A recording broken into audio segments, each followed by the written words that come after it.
Amém? Feche os teus olhos. Pai, nós damos louvor, honra e glória ao teu nome.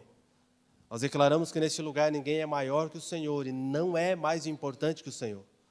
Todos nós nos sujeitamos à tua palavra, todos nós nos sujeitamos ao teu domínio, todos nós nos sujeitamos a tudo que o Senhor quer falar.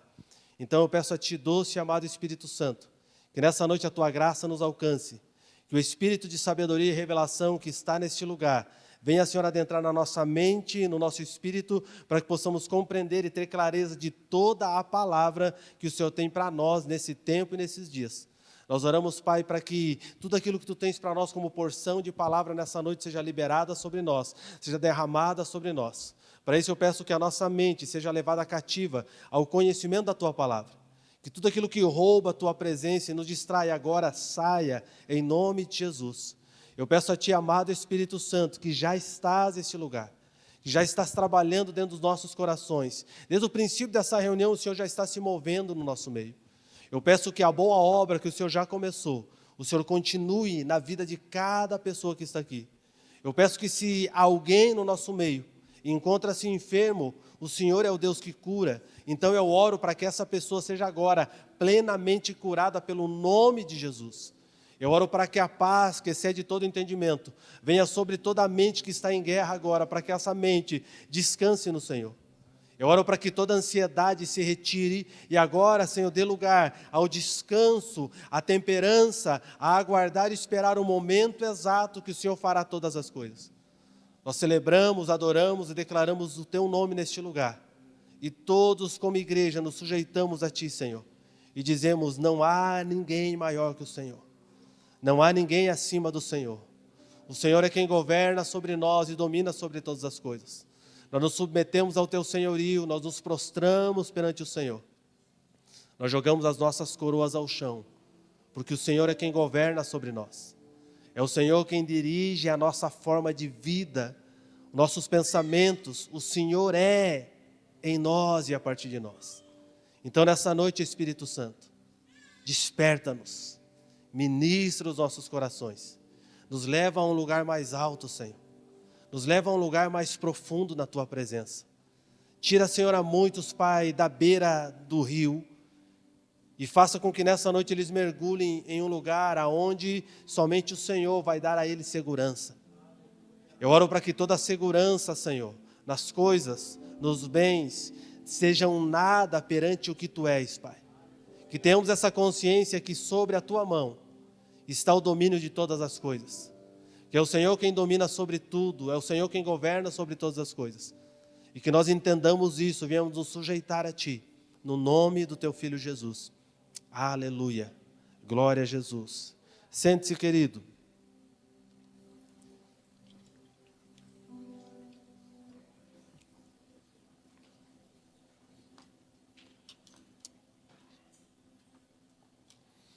Aleluia.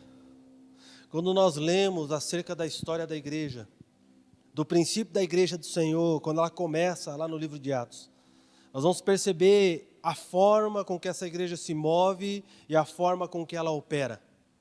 É uma igreja que quando ela inicia, quando ela nasce no Senhor, aquele organismo ele é um organismo totalmente operante, é um organismo presente no meio da sociedade. É um organismo que reage no meio da sociedade, é um organismo que corresponde às demandas do dia a dia e também traz sobre toda a sociedade uma impressão e uma clareza de algo que eles ainda não conheciam. Quando nós percebemos o início da igreja, a igreja ela nasce com um único propósito. Qual o propósito? Trazer uma realidade dos céus para a terra. Fazer com que todos os homens conheçam qual é a realidade verdadeira que todos fomos chamados para viver. Deus não fez o homem para viver afastado dele. Deus não fez o homem para ter somente visitações do Senhor. Deus não fez o homem para que de vez em quando ele sinta a presença do Senhor. Mas quando Deus formou o homem, Ele formou com um único propósito, de estar juntamente com o homem, vivendo juntamente com o homem, estando compartilhando o coração com o homem com Ele, estando se relacionando numa relação que não tem somente 2 ou 3 horas de um domingo, que não tem somente 50 minutos, 15 minutos de uma oração na segunda de manhã, mas um relacionamento que Ele acrescenta nas nossas vidas dia a dia, conhecimento de Deus e nos dá clareza de quem somos no Senhor.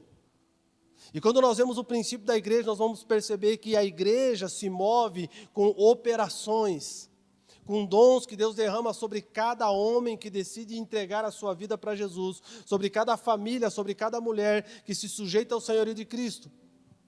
E a igreja ela tem a sua relevância justamente nas operações que ela desenvolve a partir do Cristo que habita nelas e a partir da visitação do Espírito que é derramado sobre a igreja.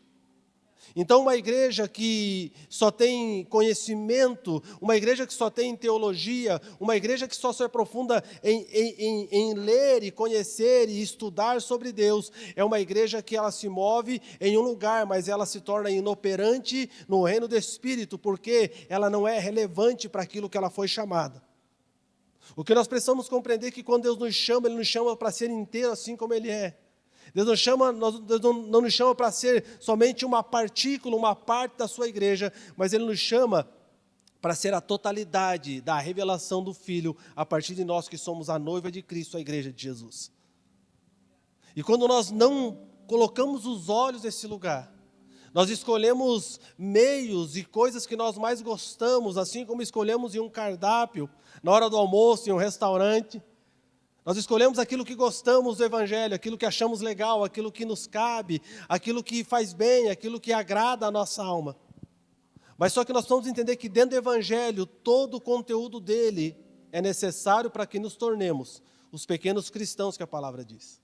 É necessário as doses amargas e é necessário as doses de mel que também são derramadas sobre nós. É necessário o choro, mas também é necessário a alegria. É necessário nós termos dias difíceis, mas também é necessário nós termos dias alegres de celebração. Porque todo o Evangelho nos chama para o todo de Deus, e todo de Deus vai falar de processos que passamos para nos tornar semelhantes ao Seu Filho. E quando nós fugimos desse modelo, dessa ideia de ser igreja, logo nós nos acostumamos com movimentações e que até dão resultados aparentes, mas que na verdade não geram frutificação.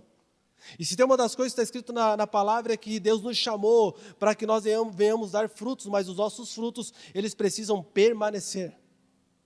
Porque um fruto que nasce, mas não permanece, não deixa de ser um fruto podre, que não tem sentido em si mesmo. Você já viu uma árvore de maçã, uma macieira, consumir a sua própria maçã? Sim ou não? Você já viu uma laranjeira consumir a sua própria laranja? Sim ou não? Para que ela dá laranja? Para que outros possam comer do fruto dela. E se o fruto estiver podre, o que os outros vão fazer? Vão fazer o que, igreja? Vão jogar fora, porque não tem sentido comer um fruto podre. A questão é que quando Deus nos dá a igreja, quando nós nos tornamos igreja e começamos a nos tornar o corpo de Cristo, Deus vai nos entregar para o serviço do outro, para que o outro sirva também a mim. Então não tem a ver com Deus me dar coisas para mim, tem a ver com Deus me dar coisas para que as coisas que eu estou recebendo, elas possam servir o outro que faz parte do corpo que eu também participo. Quando nós vamos olhar para as Escrituras, o princípio da igreja fala dessas pessoas que ao ouvirem o Evangelho percebem a força, a autoridade, a unção que havia no Evangelho. Eles todos conhecedores da Torá, na primeira conversão, homens que conheciam a Torá, que praticavam a Torá, que praticavam os rituais, afinal de contas eles estavam lá para uma das festas que eram comemoradas, a festa de Pentecostes. Esses homens, quando ouvem Pedro proclamando as grandezas de Deus, eles param para ouvir, e eles sentem a vida na palavra como eles nunca tinham ouvido antes, porque eles ouviam acerca de coisas grandes de Deus todos os sábados na sinagoga. Mas quando Pedro começa a falar das grandezas de Deus, eles percebem que a forma com que ele fala, existe uma vida diferente, aquilo chama a atenção deles, eles param para ouvir, e eles são impactados pela vida de Deus que habitava em Pedro, quando Pedro dissertava acerca das Escrituras. O que eu quero dizer com isso? Não adianta eu conhecer todas as Escrituras, não adianta eu ler e estudar toda a oratória para fazer uma boa pregação, se dentro de mim não houver o Espírito Santo que me dá autoridade e poder para que a palavra gere vida na vida dos outros. Porque a palavra que vai mudar a vida dos outros não é o grande conhecimento que eu tenho teológico dela, mas é o quanto ela me converteu ao Senhor e gerou vida em mim, para que a vida da palavra que habita em mim gere vida naqueles que me ouvem. Entende isso? Porque o Evangelho sempre vai falar de vida na vida, irmãos. O Evangelho não é uma história bonita. O Evangelho não é só uma história bonita que é contada para convencer as pessoas. Irmãos, deixa eu dizer uma coisa para vocês. Eu nunca subi no púlpito para convencer ninguém, porque esse não é o meu trabalho. Esse é o trabalho do Espírito Santo. Quem convence o homem do pecado, da justiça e do juízo é o Espírito Santo. O meu serviço é comunicar a palavra com vida, para que a vida da palavra gere vida naqueles que ouvem. Então não tem a ver só com nós conhecermos muitas coisas, tem a ver com como nós estamos lidando com a revelação que estamos recebendo de Deus. Porque toda a revelação que Deus nos dá tem um propósito, gerar a vida de Deus em nós, para que essa vida toque as vidas. E quando nós olhamos para o princípio da igreja, nós vamos perceber que era uma igreja operante, porque ela operava em sinais, ela operava em maravilhas, ela operava em devoção, ela operava em socorro, ela operava em todas as áreas da sociedade da sua época, porque ela era uma igreja viva. E uma igreja viva, ela percebe o que está acontecendo ao seu redor. Uma igreja viva, ela não fica inoperante com as questões que acontecem ao redor dela. Hoje à tarde eu estava em casa e me mandaram... Rios que fala, né? Rios. Esse negócio aí. Tem que dar nó na língua, irmão, para falar. Tinha que ter um nome em português, que é o mais fácil. E nesse Reels, um homem vinha na rua e pegava uma criança, levantava essa criança, tampava a boca e saía para um canto. E as pessoas olhavam e ninguém se movia para socorrer aquela criança. E ele fez isso por várias vezes e ninguém se moveu para socorrer aquela criança que estava sendo roubada, sequestrada. E por quê?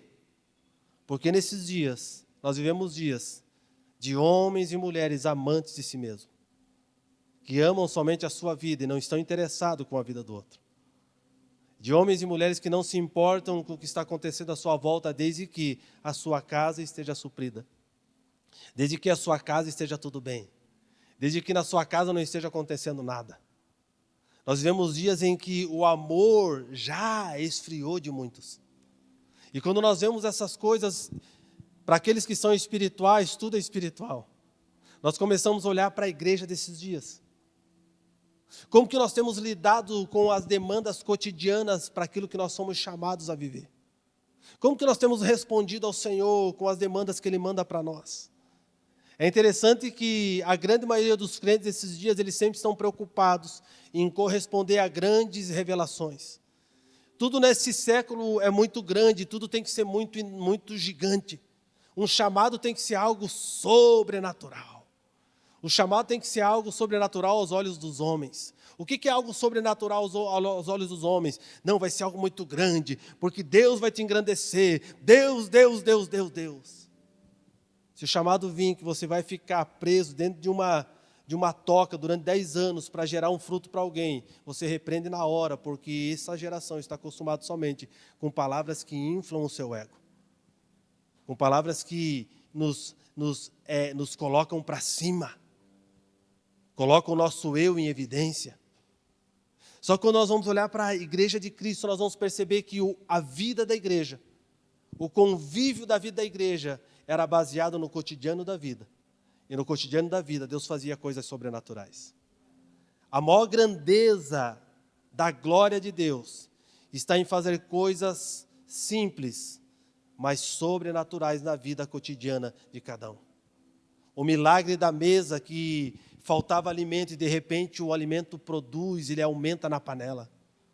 O milagre da farinha que não tinha nada, de repente a farinha transborda. O milagre da enfermidade que você deita com ela e ora, mas de manhã você acorda e não tem mais enfermidade. O milagre que não é dito no microfone, não é usado a face da pessoa para proclamar, para encher as cadeiras da igreja, o milagre cotidiano que Deus continua fazendo na vida de cada homem e mulher que decidiu viver o evangelho na sua inteireza. O problema é que nós estamos tão influenciados pelo mundo, que nós perdemos a alegria de celebrar os pequenos começos. Perdemos a alegria de celebrar as coisas que aparentemente são pequenas, mas para que o Senhor permanecem grandes. E nós oramos por grandes coisas, buscamos grandes coisas, oramos por grandes festas, grandes movimentações, por coisas que são aparentes, que vão gerar engajamento na internet. Nós esquecemos que Deus começa as coisas pequenas, porque tudo que é orgânico cresce, não nasce gigante. Tudo que Deus está construindo nasce pequeno e vai sendo desenvolvido. A partir do quê? Do cuidado. A partir do quê? Do Espírito Santo que se move e vai construindo na nossa vida, a vida de Deus. E porque estamos permitindo que o mundo governe a nossa forma de pensar, nós olhamos para a igreja de Cristo pensando como o mundo nos ordena que pensamos. E aí que está o grande problema. Por isso nós perdemos o foco daquilo que é simples, daquilo que é básico, daquilo que é fundamental para que nós nos tornemos igreja de Jesus. E quando nós perdemos o foco dessas coisas, o que acontece? Por perder o foco, nós ficamos desenvolvendo coisas, inventando coisas, trabalhando coisas para fazer coisas que Deus não disse para fazer. Porque nós precisamos corresponder à demanda, corresponder ao clamor, corresponder à vontade, corresponder à fome e o desejo das pessoas. E por isso geram-se demandas, porque hoje, irmãos, nós vemos uma cultura de que se você não tiver uma agenda cheia, você não é bem-quisto na sociedade. As pessoas chegam para mim, pastor, eu sei que a tua vida é corrida, mas se tiver um tempinho, como assim que você sabe que a minha vida é corrida? Talvez essa semana eu não tenha nada para fazer. É porque a ideia que se passou, que se você não tiver uma agenda cheia, você é alguém que não está andando segundo o fluxo desses dias. Você é alguém que é desocupado, você é alguém que não está entendendo, você está fora do sistema. Está apontando para mim, vai controlar eu aqui agora que se controle. E é justamente esse fluxo das coisas que Deus quer nos tirar. Deus quer fazer nós voltar para o simples da mesa, para entender a revelação do corpo. Para o simples do cotidiano, de estarmos sentados juntos e permitir que Deus venha para a mesa. E naquele momento que nós estamos ali, comendo uma refeição como família, o Espírito Santo chega e nós sentimos a sua presença e aquilo nos torna o que somos o Senhor. Nós vemos nesses dias muitos crentes que vão para a igreja com uma expectativa de aquele culto, nesse culto, Deus vai fazer algo sobrenatural na minha vida. Nesse culto, coisas vão acontecer, nesse culto vai acontecer alguma coisa. E se tem uma das coisas que Deus tem feito para muitos nesses dias é frustrá-los nessas expectativas. Por quê? Porque Deus quer que nós voltemos para o princípio das coisas. Para que quando estivermos juntos, sejamos incendiados, porque todos estamos cheios do Espírito Santo. Porque Cristo faz parte da mesa que nós sentamos. Cristo faz parte da sala de TV que nós assistimos. Cristo faz parte da hora que nós estamos à frente da tela do nosso computador ou do nosso celular. Cristo está presente em todos os momentos da nossa vida. E quando nós nos juntamos como igreja, como corpo de Cristo, nós já estamos incendiados, nós só precisamos deixar que o Espírito nos queime para que sejamos uma fumaça com cheiro agradável para o Senhor. E o problema é que quando nós caminhamos pelas nossas expectativas, nós muitas vezes ficaremos frustrados. Porque existe uma coisa em Deus, Ele não está preocupado em corresponder nem às minhas e nem às tuas expectativas. Ele só tem uma coisa, um propósito a ser cumprido na nossa vida. E quando nós conhecemos a Cristo, a primeira coisa que Cristo vai nos apresentar é o seu propósito. Quando nós vamos estar com Jesus, Ele nos faz uma proposta, e essa proposta é: quem quiser vir após mim, negue-se a si, tome a sua cruz e me siga. A proposta do Evangelho, primeiro é de negação, para depois alcançar conhecimento, graça, bênção e revelação. A proposta do Evangelho nunca foi: venha que eu vou te dar. A proposta do Evangelho sempre foi: negue-se a si mesmo, e depois disso nós vamos conversar.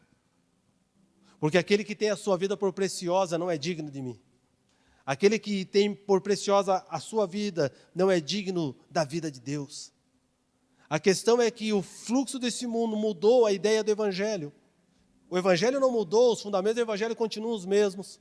E por isso nós não estamos buscando as coisas do alto, nós estamos buscando as coisas da terra. Porque como aprendemos e somos desenvolvidos todos os dias, nós estamos buscando mais as coisas dessa terra do que as coisas do alto. E você pode indagar, não, pastor, mas então eu não devo orar por nada nessa terra, você deve orar por tudo nessa terra, porque Deus te chamou para remir ela. Mas você tem que entender que tudo aquilo que Deus dá para você precisa voltar para Ele. Que tudo aquilo que Deus derrama sobre você, Ele derrama sobre você, porque você pertence a Ele.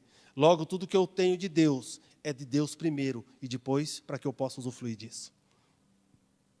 Nós não temos as coisas, é Deus quem nos tem. E quando Ele nos dá as coisas, Ele nos ensina a devolver para Ele. E por que muitos começam a sua caminhada com Jesus e não conseguem entender essas coisas? Porque ainda são donos de si mesmos. Sendo que quando nós vamos para Jesus, nós temos que entregar nossa vida por inteiro para Ele, dizendo, Senhor, governa sobre a totalidade da minha vida. Deus não governa em áreas específicas, irmão, da minha vida, da tua vida. Ou Ele governa toda ela, ou Ele não governa em nenhuma área dela. E porque nós mudamos a forma de ver, automaticamente aquilo que nós deveríamos receber, as nossas reuniões, elas deveriam ser as manifestações de dons que foram derramados sobre o corpo de Cristo. As nossas reuniões, elas deveriam ser em que irmãos liberam palavras sobre a vida de irmão, de conhecimento, de sabedoria e de revelação. Ela deveria ser um ambiente em que qualquer irmão que está sentado na cadeira, que entregou a sua vida para Jesus, já gerou maturidade em Cristo, pode olhar para outro irmão, estender as mãos sobre ele e orar para que, se ele estiver com uma enfermidade, ele seja curado. Porque é aí que está a força da igreja. A força da igreja não descansa num homem com um microfone. A força da igreja descansa em um corpo que entendeu quem é o Cristo e quem é o seu sumo pastor. Quando a igreja entende isso, ela começa a se mover naquilo que ela foi chamada para ser, homens e mulheres dons, que se movem a partir da palavra revelada. Eles têm clareza, porque eles decidiram viver uma nova vida em Cristo. E quem decide viver uma nova vida em Cristo, uma das coisas que vai acontecer com eles, eles vão ser cheios do Espírito, vão ser empoderados para fazer a obra de Cristo. O que nós precisamos destruir dentro de nós, o nosso coração, da nossa mente, essa ideia de que só alguns foram chamados para fazer algumas coisas. Sim, existem pessoas específicas que Deus chamou para coisas específicas, mas Deus chamou todos para uma só coisa, fazer o nome dele conhecido. A primeira coisa que eu sou, quando eu entrego a minha vida para Jesus, é uma testemunha de Jesus. E uma testemunha vai receber os dons do Senhor. E se nós olharmos para a igreja desses dias, a igreja dos últimos 50 anos é a igreja que menos opera nos dons. Porque nós geramos muitas teologias e teorias de como se mover, de como fazer, de como acertar, de como ser igreja. E nós esquecemos da raiz da igreja, que a essência da igreja descansa no Cristo. E o Cristo libera do seu Espírito. Ele fala para os discípulos, aguardem em Jerusalém, por quê? Porque eu vou para o meu Pai. Depois que eu for para o meu Pai, vocês vão receber do Espírito, vocês vão ser cheios do Espírito, e vocês vão operar sinais e maravilhas, vocês vão ser desenvolvidos em lugares grandes, eu vou estabelecer vocês em lugares altos. Por isso que é necessário que eu vá, para que o Espírito que habita em mim fique, venha e seja distribuído sobre cada um. E quando nós olhamos para a igreja dos nossos dias, nós não percebemos essa operância do Espírito. E por que não percebemos? Porque nós ficamos acostumados com alguém sempre fazer por nós, para que nós não venhamos fazer aquilo que devemos fazer. Nós sempre esperamos que alguém ore por nós, que alguém faça alguma coisa, mas nós não entregamos aquilo que recebemos de Deus, para que outro também seja alcançado por aquilo que eu carrego. Deixa eu falar uma coisa para você, meu irmão.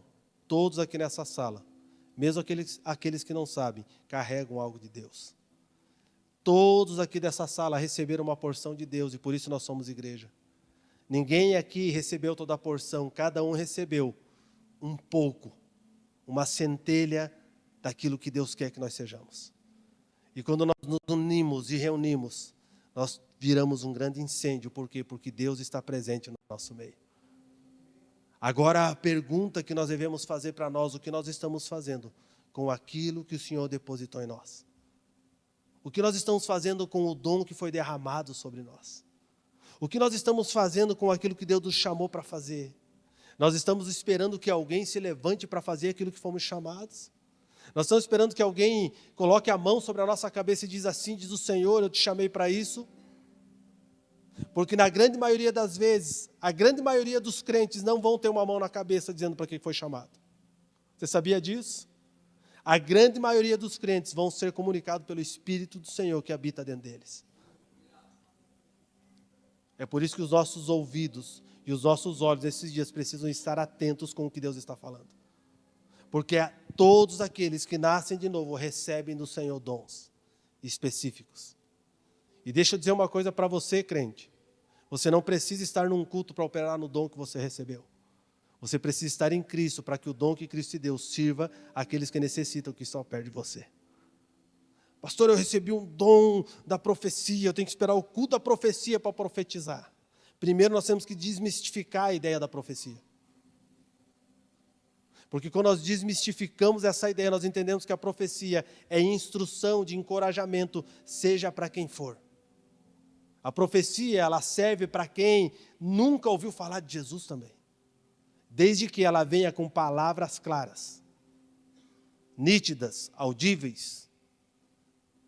Porque essa profecia vai rasgar essa pessoa por dentro, vai revelar o que está dentro dela. E aquilo ela vai parar, ela vai olhar, uau, como que você sabe disso? E não tem a ver com você. Tem a ver com o Cristo que habita em você. E quando a igreja entende essas coisas, ela passa a ser uma igreja que brilha lá fora, irmãos. Ela passa a ser uma igreja operante. Porque não tem sentido nós temos um pomar de maçãs, sem que essas maçãs sirvam para alimentar aqueles que necessitam da maçã. Não tem sentido nós temos uma represa de água, sem que essa água sustente a sede de muitos. Toda água represada que não se move, ela fica podre. Toda água represada que não se move para gerar vida, a saúde da água está no movimento dela. Tudo aquilo que recebemos de Deus que não é transbordado em alguém, apodrece dentro de nós. Existem pessoas que estão com revelações podres, porque não colocaram essa operação para funcionar, não depositaram sobre alguém, e estão pelos cantos chateados, revoltados, brigando com Deus porque as coisas não acontecem. E eu imagino Deus olhando para essas pessoas e dizendo assim, a culpa não é minha, eu já coloquei sobre você, opere. A questão é que muitos estão esperando uma próxima palavra, uma próxima mão na cabeça, um próximo culto. Por quê? Porque não querem operar naquilo que foram chamados. Quando Deus derrama coisas sobre mim, sobre você, Ele já nos autorizou para ir e para fazer. Não vai vir uma nova confirmação, Ele já confirmou no Espírito. E como que eu sei, pastor? Porque eu preciso de uma prova. Opere naquilo que Deus te chamou. Porque quando você operar, você vai despertar o Espírito que está em você, e aquilo vai corresponder à palavra que você recebeu. Nós precisamos, nesses dias, compreender uma coisa, igreja. A forma com que Deus trabalha não tem nada a ver com o que o mundo trabalha. O mundo fala, Ele te entregou uma coisa, ó, isso aqui é teu, ok? Sim, mas não usa. Espera que eu preciso te ensinar como é que isso aqui funciona. Eu te dei, mas assim, ó, deixa que eu vou te ensinar. Porque você não vai saber usar e vai estragar, então não usa. Só que quando nós somos encontrados pelo Senhor, nascemos em Cristo, quando Deus deposita coisas sobre nós, a palavra diz que o seu Espírito nos ensinará como vamos funcionar naquilo que recebemos do Senhor. Então, onde eu devo ir? Eu devo ir para o quarto secreto e buscar no Senhor clareza de como servir a cidade que eu estou colocado com aquilo que eu recebi do Senhor. Tem gente brigando para fazer coisas dentro de uma instituição, enquanto tem um mundo clamando pela manifestação dos filhos de Deus. Enquanto tem um mundo clamando para que a igreja seja igreja, para que a gente corresponda àquilo que fomos chamados para ser. Não, porque eu estou chateado, porque ninguém me chamou para abrir o culto esse ano. Abre um culto na praça, irmão. Começa a gritar as grandezas do Senhor lá, irmão. Vai ter algum louco igual você que vai precisar do Jesus, do louco que está gritando. A questão é que nesses dias nós formatamos muitas coisas e colocamos o dom de Deus dentro de uma caixinha, e nós que dizemos quando ele deve operar ou não. E por isso a igreja vai perdendo a sua relevância, porque ela se torna uma igreja que conhece muito, que sabe muito, que entende muito, que tem todas as especificações, tem todo o histórico da teologia que ela está disposta a desenvolver, ela tem claro tudo aquilo, mas ela é inoperante, porque o Espírito não está em funcionamento na sua movimentação. E se tem uma das coisas que nós precisamos acordar nesses dias, é perceber que não adianta sermos uma igreja de muito conhecimento, de muita estrutura, sem que o Espírito esteja nos estruturando por dentro, para que a nossa movimentação corresponda àquilo que Ele nos chamou para ser. E aí que está o segredo. Nós sempre procuramos coisas fora, sendo que a construção começa de dentro para fora. Você não vai ver o Evangelho sendo desenvolvido em ninguém, de fora para dentro, mas é de dentro para fora. Quando ouve-se a palavra, o Espírito é movido a ser desenvolvido pela palavra que ouviu. É por isso que é importante nós ouvirmos a palavra de Deus e corresponder ao que está sendo dito. Porque senão nós vamos passar de tempo em tempo ouvindo palavra em palavra, e nós não vamos corresponder porque não estamos caminhando sobre a palavra. E quando nós não caminhamos sobre a palavra, nós não vamos à operação dessa palavra em nós. Uma igreja que não se desenvolve nos dons, ela tem a probabilidade de entrar em esfriamento espiritual, de entrar em um lugar monótono, a um lugar de descaso, porque os dons, eles nos desenvolvem como uma nova criatura, eles nos ensinam a servir ao Senhor e às pessoas que Ele confia a nós como família. Alguém que para de se mover nos dons que recebeu do Senhor, ela começa a esfriar. Ela começa a se tornar aquele crente morno. Ela olha a necessidade, mas ela não avança. Ela fala, não, Deus vai chamar alguém para fazer. Faz como essas pessoas, não, talvez alguém viu ali, eu não vou me meter nisso aí, se não tem nada a ver comigo. Não é meu esse filho, essa criança não é minha, não é meu problema. Mas alguém que recebe algo de Deus, o desejo desse alguém é corresponder o fruto que ele recebeu de Deus, para que alguém possa ser alcançado pela porção que foi derramada sobre ele. Uma igreja que para de se mover nos dons, ela começa a se tornar uma igreja fria. Ela sabe muito, ela conhece muito, ela entende muito, mas ela não tem vida. Você já foi em uma biblioteca? Agora tem muitos que talvez nunca foram, né? Mas vou tentar. Quem já foi em uma biblioteca pública aqui? Já foi? Tem conhecimento lá dentro ou não tem? Muito ou pouco? Mas você percebeu que toda a biblioteca parece um cemitério? É frio, sem vida, sem graça. E se você fazer um barulho,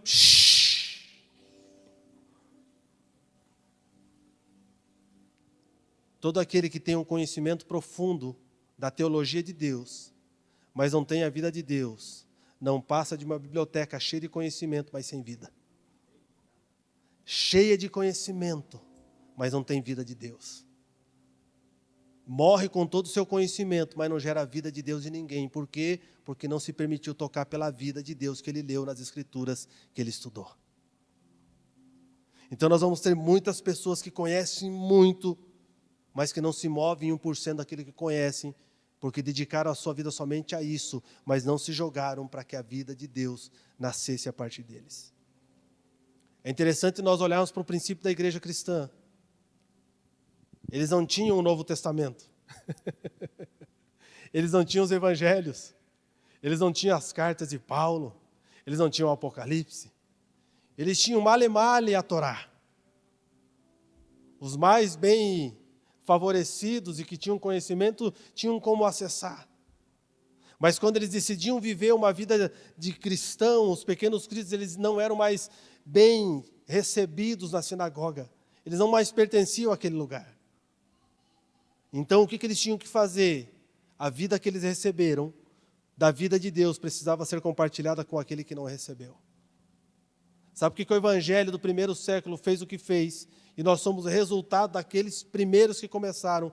É porque não havia só teologia, havia vida de Deus agindo a partir daqueles que conheciam a Cristo. E onde está o maior problema dos nossos dias? É que nós temos todo o conhecimento. Nós sabemos como fazer, como não fazer, nós sabemos como encher uma igreja, nós sabemos como fazer o melhor evento gospel, nós sabemos como fazer o melhor evento da cidade, a maior conferência, nós sabemos os nomes que vão encher a igreja de pessoas. E a única coisa que Deus espera de nós é que a vida de Deus, que habita em nós, toque alguém que está precisando, talvez no ponto de ônibus, na segunda-feira de manhã, que você está indo para o teu trabalho. Talvez aquele chefe da tua empresa que só te apurrinha a vida. E quando você parar de olhar para ele como um mundano e olhar para ele como um servo de Jesus, talvez você seja a resposta para que o humor dele mude. Entende isso? Porque nós somos chamados pelo Senhor para ser agente de transformação. Nós não fomos chamados para ser algo sem sentido. Já parou para pensar a grandeza de ser alguém que foi chamado por Jesus? De alguém que foi separado e eleito por Cristo para ser testemunha dele? Para ser embaixador de um reino que ainda não veio, mas já é no nosso meio? Nós precisamos compreender essas coisas, porque se nós não tivermos a compreensão do básico dessas coisas, nós vamos ver a nossa vida cristã monótona. Irmão, não tem coisa pior que ser um crente que não tem vida de Deus. A gente está procurando sempre um novo curso para encher a nossa prateleira de diplomas.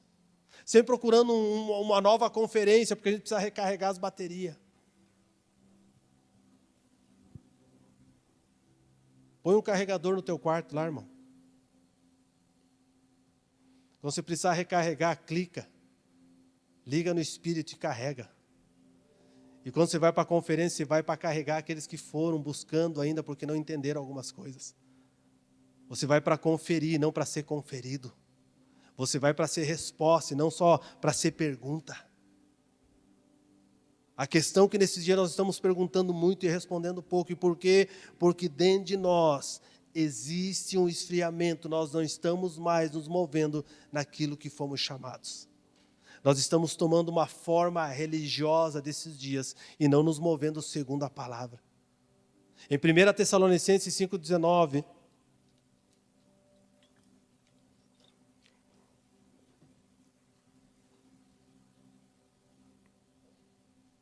está escrito assim: não apagueis o espírito, não desprezeis as profecias, julgai todas as coisas e retende o que é bom, abstendo-vos de toda a forma de mal.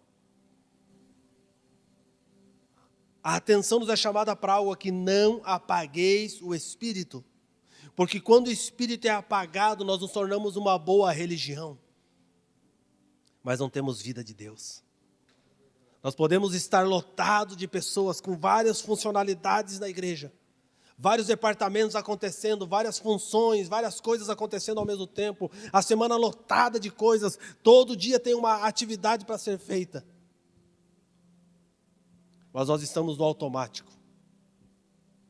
Quer saber se alguém teve uma verdadeira experiência com Deus? Tira ela do serviço e coloca ela para ficar só no lugar de adoração. Aí você vai descobrir se ela está no serviço ou se ela está em Cristo. Porque aquele que está no serviço, ele não consegue viver fora daquele lugar, porque ele pensa que Cristo só se revela a partir do serviço. Cristo se revela primeiro na relação e depois ele aponta o serviço. O problema é que nós deixamos de ser e fazer igreja segundo os moldes das Escrituras. E sem perceber, aos poucos nós vamos apagando o Espírito dentro de nós, porque nós estamos cheios de coisas para fazer. Quem tem fogão a lenha em casa aí, levanta a mão. Quem tem lareira? Quem já viu fogão a lenha? Aleluia. Quem faz churrasco? Agora, meu Deus do céu, essa geração não conhece nem fogão a lenha. Eu não sou velho, irmão, eu sou experiente.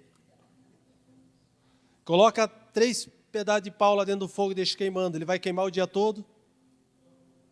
Você precisa fazer o quê? Alimentar o fogo. Vai colocar uma costela para assar 4 horas, aquela costela maravilhosa que você arranca o osso. Ai, Jesus, deu fome agora. Você coloca 2 quilos de carvão e vai embora, daqui 4 horas você volta para ver? É assim que você faz?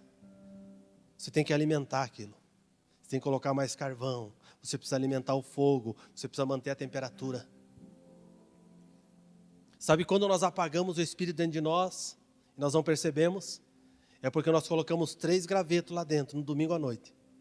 E durante a semana nós não colocamos mais madeira para permanecer aquele fogo queimando dentro de nós. Nós fazemos lá uma fogueirinha, jogamos umas grimpas de pinheiro para dar aquele barulho, parece que está dando um incêndio, mas é aquele fogo de 30 segundos, de repente ele torna-se só uma faísca. Aí nós chegamos na segunda, vamos viver a nossa vida, na terça vamos viver a nossa vida, vamos viver as nossas demandas, e no domingo a gente chega, tipo aquele carvão que está todo banhado de chuva, e a gente quer que alguma coisa aconteça.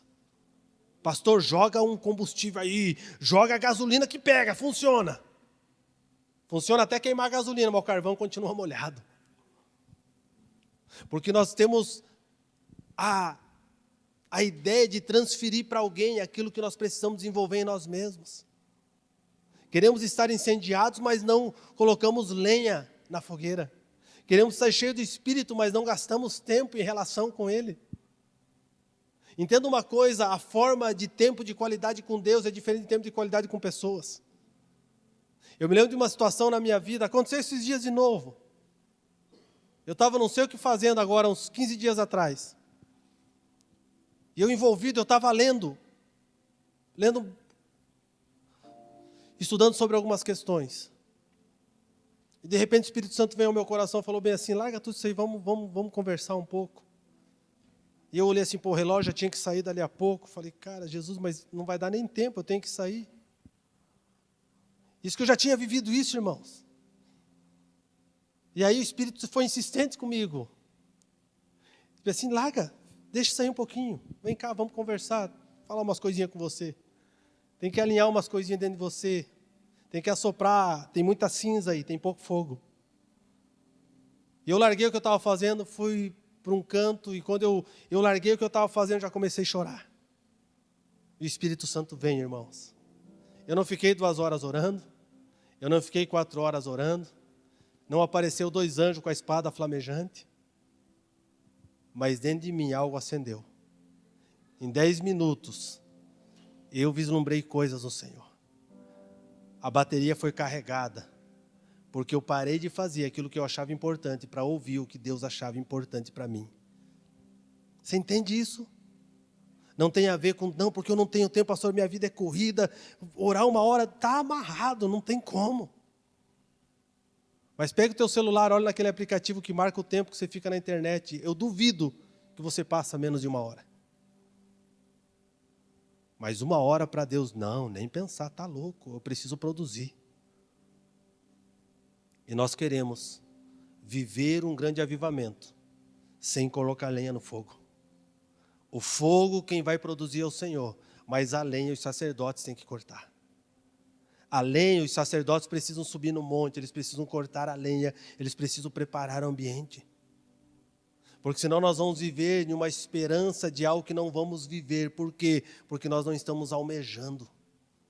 A esperança é para aquele que almeja.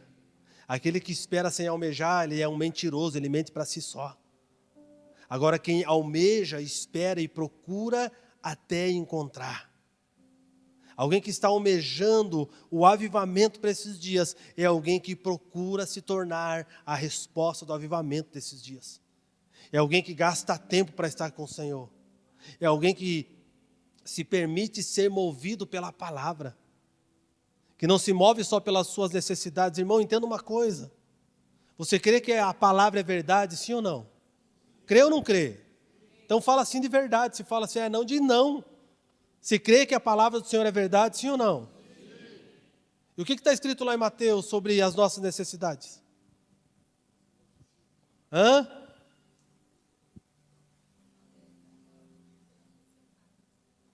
A palavra diz que no Senhor todas as nossas necessidades são supridas. E por que nós andamos por necessidade, então? Porque talvez não sejam necessidades. Talvez sejam anseios da nossa alma de ter aquilo que não é para ter naquele tempo. E a gente precisa trabalhar 12, 13 horas por dia para conseguir aquilo que a gente quer, mas que na verdade não precisa.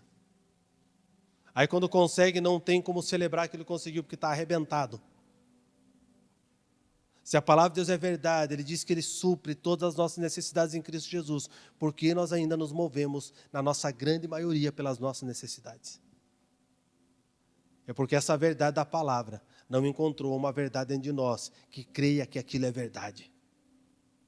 E por isso nós vivemos as nossas demandas e não conseguimos ser incendiados pelo Espírito, não conseguimos gerar o fruto do Espírito, não conseguimos corresponder com os dons que recebemos e automaticamente o mundo continua clamando pela manifestação dos filhos de Deus. O mundo clama para que os filhos se manifestem. O mundo clama para que a igreja se levante. O mundo não está clamando, irmão, por um governo mundial que vai resolver todos os problemas, porque isso é uma mentira. O mundo não está clamando pelo novo prefeito que vai ser eleito, que vai resolver toda a problemática de Curitiba. Não vai, irmão. O presidente não vai resolver todos os problemas do nosso país. Não vai. Porque existem coisas que só a igreja pode fazer. Existem coisas que Deus deu autoridade e poder para a igreja. E quando a igreja não se move para fazer, existe uma lacuna que não é preenchida. Agora, quando a igreja entende que aquilo que ela recebeu é para servir, é para entregar, é para doar, é para corresponder a uma demanda divina, essa igreja passa a ter sentido. O sentido da igreja está na vida de Deus que habita na igreja. Igreja não são essas paredes, igreja não é a placa que temos lá fora, igreja é cada pessoa que entendeu quem é em Cristo. E quando nós nos reunimos, nos tornamos uma família de fé que crê na mesma coisa e se move por aquilo que crê. Igreja é uma missão dos santos que creem, que podem fazer toda a diferença nos dias de hoje. Entende isso? Você é alguém que pode fazer a diferença na vida de alguém, se você parar de olhar só para as suas necessidades. Se você parar e deixar Deus cuidar de você, como Ele disse que vai cuidar. Se você se permitir se mover nos dons que o Espírito já derramou sobre você, você vai viver a operação de Deus na tua vida. Só que existem muitos de nós que por causa das nossas frustrações, nós escondemos o dom, guardamos ele na gaveta. E várias vezes o Senhor tenta nos mover para entrar nesse lugar de novo. Várias vezes Deus tenta mover você de novo, Ele gera circunstâncias e oportunidade, e você como um bom religioso fala, não, isso aqui não é para mim, eu não posso fazer, aqui não é lugar. Existe lugar para ser igreja, irmãos? Toda a geografia da terra é um bom lugar para sermos igreja. Todos os ambientes da terra é um bom lugar para ser igreja. Você pode ser igreja até no inferno, se você entender o que é ser igreja. Você pode ser luz até lá no inferno, se você entender o que é ser igreja. Só que nós precisamos entender que os dons que o Senhor derramou sobre nós, eles têm um propósito, eles precisam operar através de nós.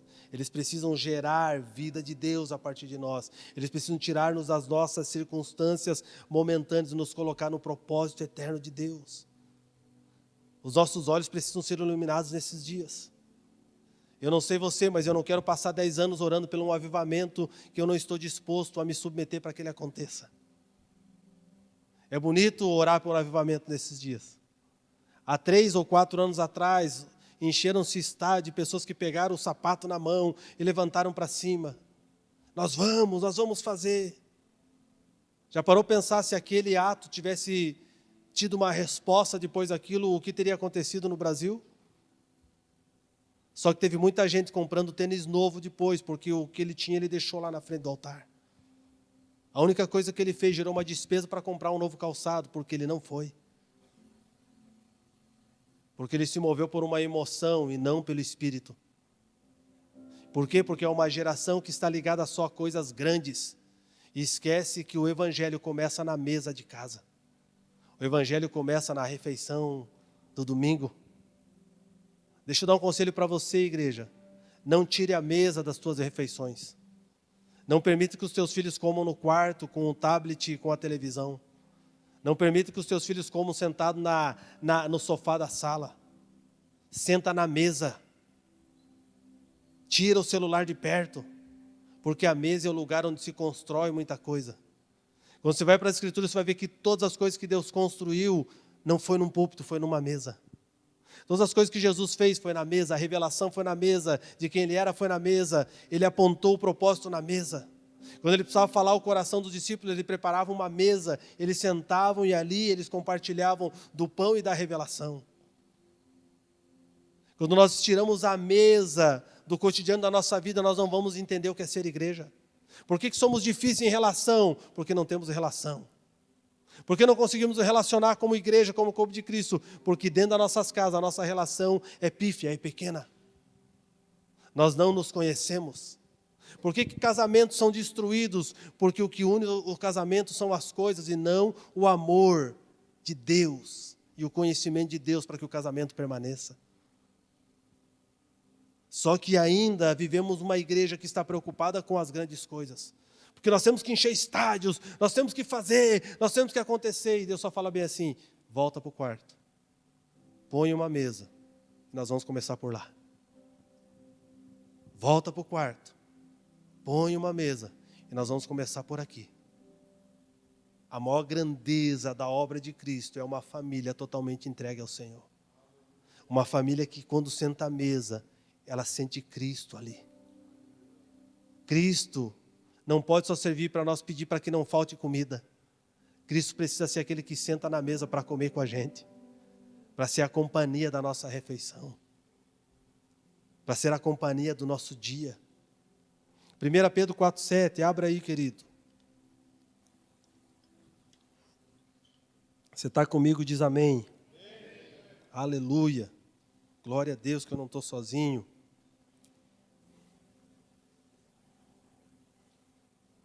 1 Pedro 4,7. O texto vai falar sobre alguns deveres dos crentes, de uns para com os outros. Tudo aquilo que eu falei, eu vou ler agora para você ver que está na Bíblia. Paulo está dizendo que é o que é opção, o que é dever. É uma pergunta, igreja. A palavra vai estar dizendo aqui que é uma opção, vivermos isso é um dever nosso. Dever o que é? Eu posso opinar por não fazer? Então, dever o que é? Uma obrigação. Ora, o fim de todas as coisas está próximo, sede, portanto, criteriosos e sóbrios, a bem das vossas orações. Acima de tudo, porém, tende amor intenso uns para com os outros, porque o amor cobre multidão de pecados. Sede mutuamente hospitaleiros, sem murmuração, servi uns aos outros, cada um conforme o dom que recebeu, como bons dispenseiros da multiforme graça de Deus. Se alguém fala, fale de acordo com os oráculos de Deus. Se alguém serve, faça-o na força de Deus, na força que Deus supre, para que em todas as coisas seja Deus glorificado por meio de Jesus Cristo, a quem pertence a glória e o domínio pelos séculos dos séculos. Amém. Se alguém fala, fale de acordo com os oráculos de Deus. Se alguém serve, faça-o na força que Deus supre. Sabe o que Deus está dizendo aqui? Eu só preciso que você obedeça. Porque a força para você fazer vem de mim.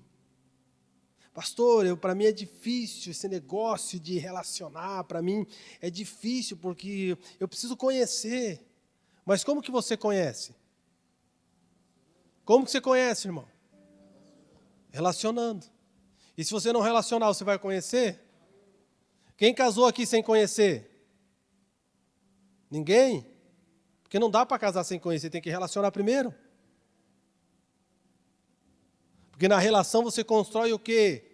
Laços de afeto, de amor, de cuidado, de carinho.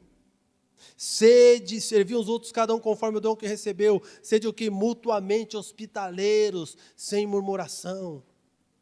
Deixa eu traduzir esse versículo para você, curitibano raiz. Aquela hora que o irmão liga, irmão, estou passando por aqui, você está em casa? Se eu falar que eu não estou é mentira, o que eu vou falar para esse cara? Então eu estou, mas eu vou sair daqui a pouco, daqui 3 horas, daqui a pouco eu estou saindo. Mas eu estou aqui pertinho, vou passar a tomar um café aí, né, irmão? Cara, acabou o pó, não tem café. Mas eu levo, não, é que não vai dar tempo, está sem água. E aí quando o irmão consegue vencer todas as desculpas, fala, estou chegando, já estou aqui apertando a campanha. Oh, meu Deus, que droga, esse cara vai vir mesmo. Que saco, vou ter que aguentar. Fala demais, esse cara é chato pra caramba, mas amém, glória a Deus. A gente tem que suportar em amor, né? A palavra diz. Aí o irmão chega, olha. Você precisa de alguma coisa? Não, só queria estar junto. Pô, você acha que não tem nada para fazer, cara?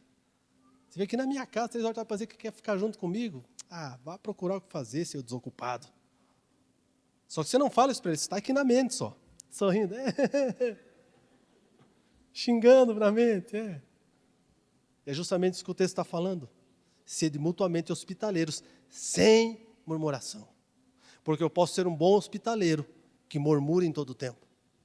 Eu posso ser alguém que recebe alguém, que abre a porta para alguém, mas em mim está de novo esse chato enchendo o meu saco. Eu de novo tenho que receber esse cidadão aqui em casa. Oh, meu Deus, acha a casa de alguém para encher o saco, não vem encher o meu saco todo dia. Sede bons hospitaleiros sem murmuração. O que é alguém hospitaleiro? Ele tem prazer de receber o seu irmão na sua casa. Sabe o que Deus espera de nós, a sua igreja? É que nós sejamos bons dispenseiros da graça de Deus e bons hospitaleiros uns dos outros.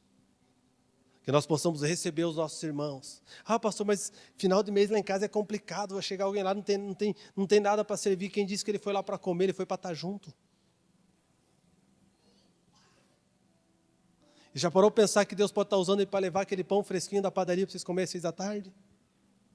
Aquele pão de queijo quentinho. Só que você não recebe a bênção porque você fica murmurando. Então a gente fala sobre relação, fala sobre estar junto, mas a gente não consegue ser um hospitaleiro verdadeiro. A gente murmura. E por murmurar, nós não vamos conseguir servir alguém com o dom que nós recebemos. Porque sempre a gente tem arrepio de receber visita. Senhor, me dá uma casa num condomínio, que seja a última casa, Senhor.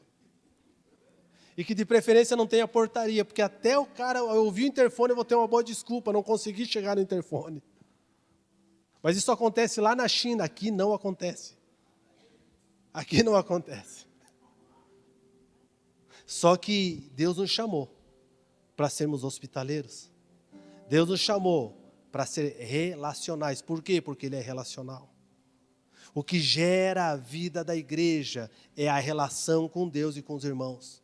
Pastor, eu oro todo dia, eu oro 2 horas por dia, eu jejuo, eu levanto 3 horas da manhã, perco o sono, fico orando até as 5 da manhã, eu vou para o trabalho. Pastor, eu sou assim, eu e Deus, O Papa precisa aprender comigo, está fraco.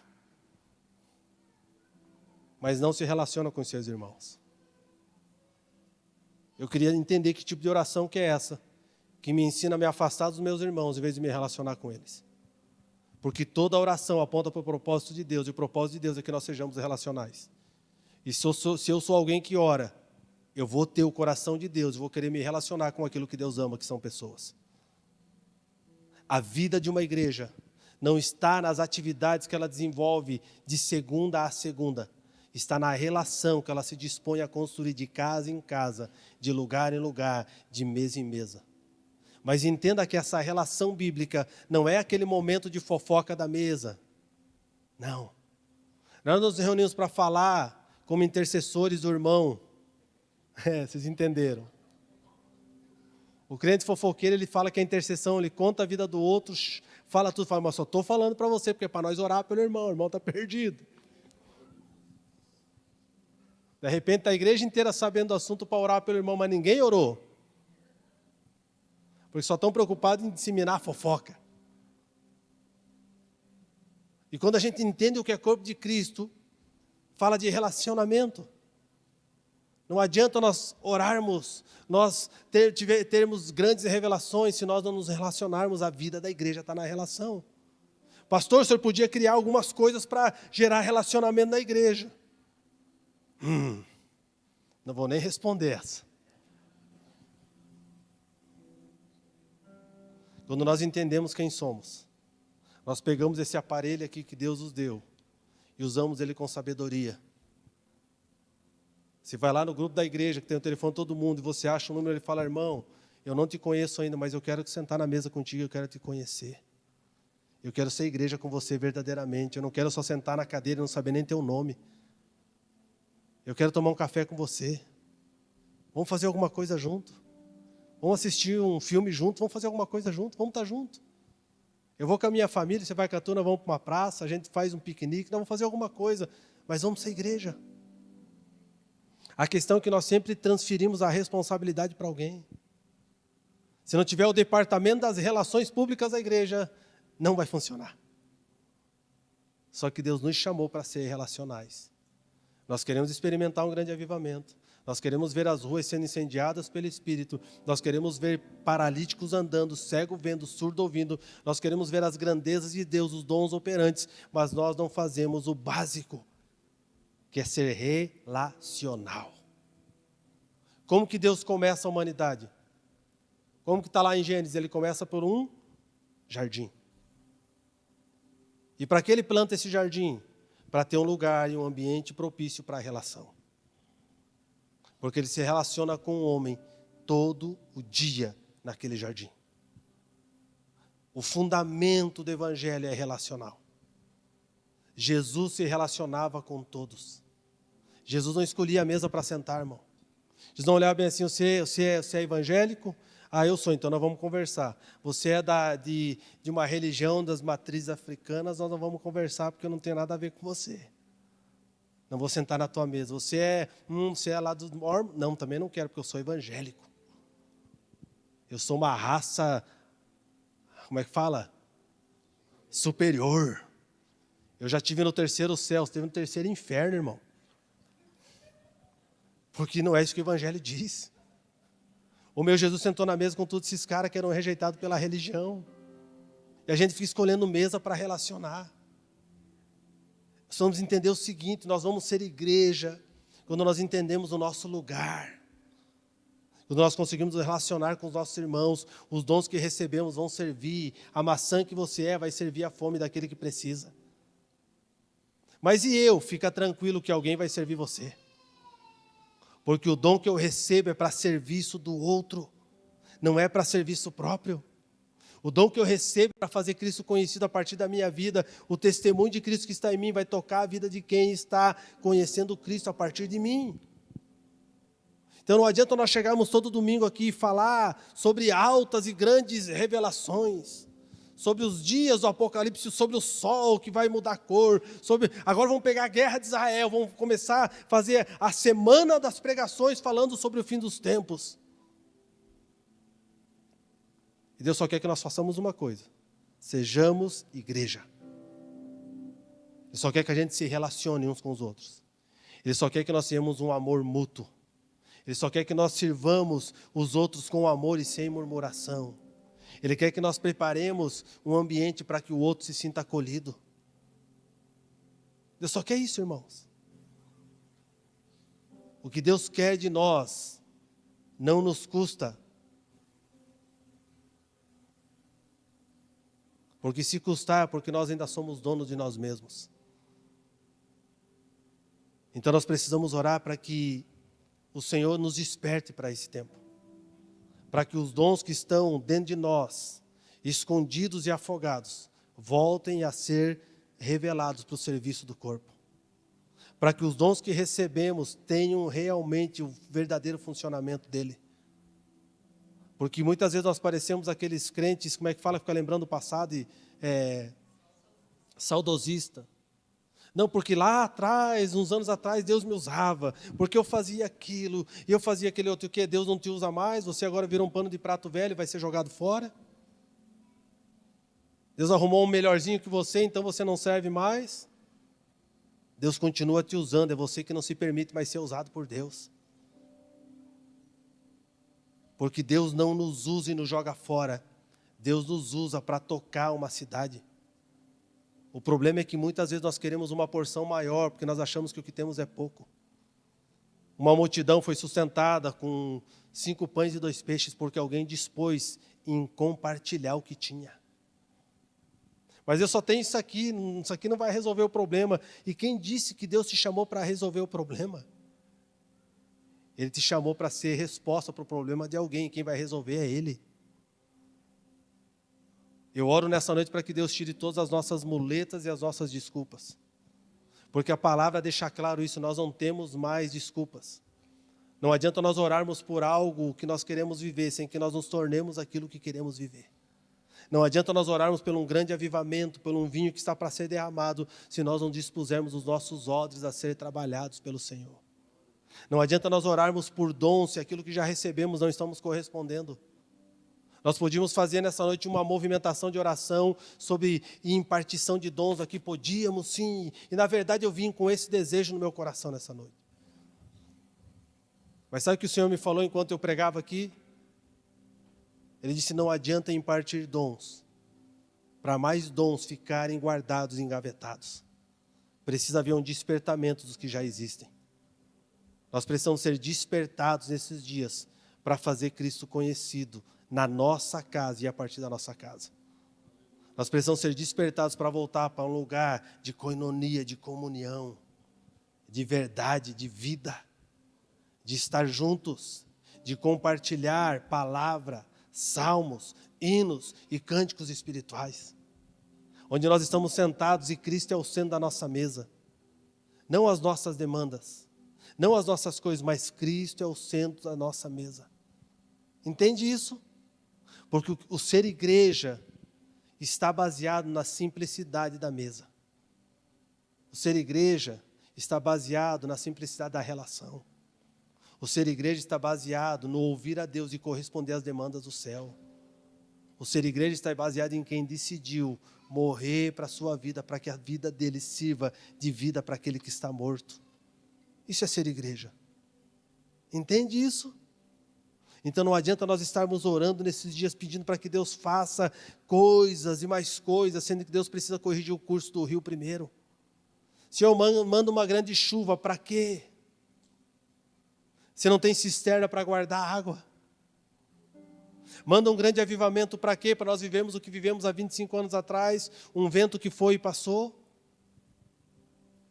Deus quer derramar um avivamento nesses dias que vai permanecer, que vai aquecer e vai incendiar as casas, os lugares, as pessoas. Não é o que vai passar, mas é o que vai permanecer. Uma igreja que vive a sua vida incendiada pelo Espírito e que corresponde àquilo que o Espírito está dizendo. Em Apocalipse 2,4 vai falar sobre a igreja de Éfeso. Uma igreja que era muito boa em apontar muitas coisas.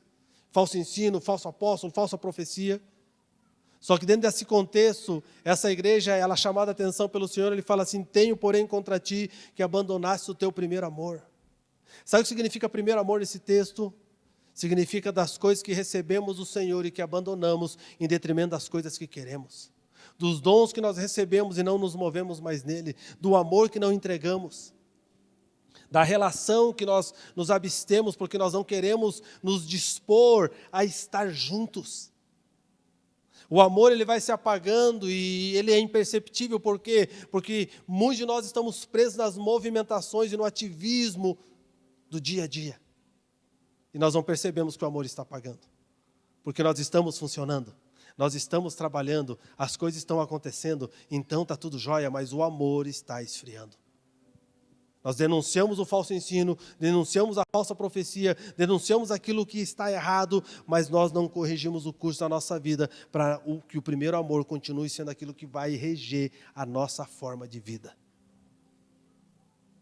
Sabe qual deveria ser a nossa oração hoje no encerramento dessa reunião?